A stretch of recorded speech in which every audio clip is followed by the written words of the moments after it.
Assalamualaikum warahmatullahi wabarakatuh.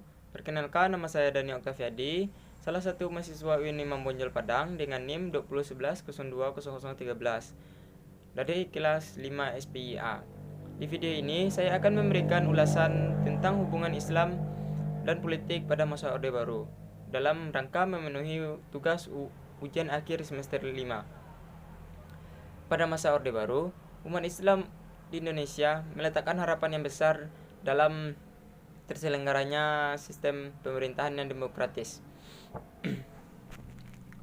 Umat Islam di masa Orde Baru merasakan hal yang lebih baik daripada masa Orde sebelumnya, yang mana dalam lahirnya Orde Baru ini, umat Islam di Indonesia memberikan bentuk respon terhadap munculnya Orde Baru, yang mana yang pertama adalah pembelaan terhadap penyesuaian diri terhadap Orde Baru ini. Yang kedua adalah pembelaan terhadap ajaran-ajaran Islam yang ada. Yang ketiga adalah memberikan tanggapan yang cermat.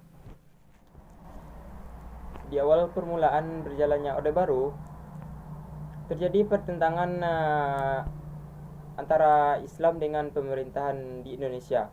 Bentuk dari pertentangan tersebut adalah yang pertama, umat Islam lebih percaya dengan bentuk sistem yang demokratis.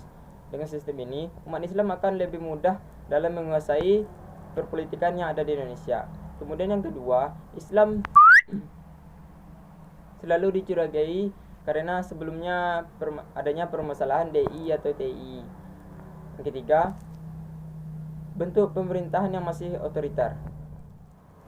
Dengan banyaknya terjadi kasus-kasus yang berbau politik di Indonesia pada masa Orde Baru, maka lahirlah yang namanya kaum pelajar, yang mana kaum pelajar ini merupakan salah satu bentuk dari perkembangan yang ada di lingkungan muslim dan para santri. Hal ini terjadi karena meluasnya masyarakat yang punyai keinginan untuk bersekolah dan menimba ilmu. Kemudian terjadi gerakan pembaruan Islam. Di masa Orde Baru ini yang menjadi penggerak sebagai pembaruan Islam di Indonesia adalah pesantren. Karena pesantren telah banyak menghasilkan alumni-alumni yang berkualitas, dan pesantren juga memiliki kemandirian yang sangat tinggi, serta lebih mempunyai harapan untuk masa depan umat Islam. Dengan kecenderungan kaum muda untuk melakukan pembaruan, maka pentingnya pemikiran Islam itu dalam suatu tempat organisasi pemuda Islam seperti Himpunan Mahasiswa Islam atau HMI dan Pelajar Islam Indonesia atau PII, serta organisasi-organisasi pemuda Islam yang ada. Setelah terjadinya pembaruan, lalu kemudian terjadi pula perubahan sikap akomodatif pemerintahan di masa Orde Baru ini. Perubahan sikap pemerintahan yang mulai akomodatif terhadap pemikiran Islam ditanggapi dengan sangat baik oleh kelompok Islam seperti Muhammadiyah. Salah satu bentuk dari perubahan itu adalah dengan berdirinya atau lahirnya organisasi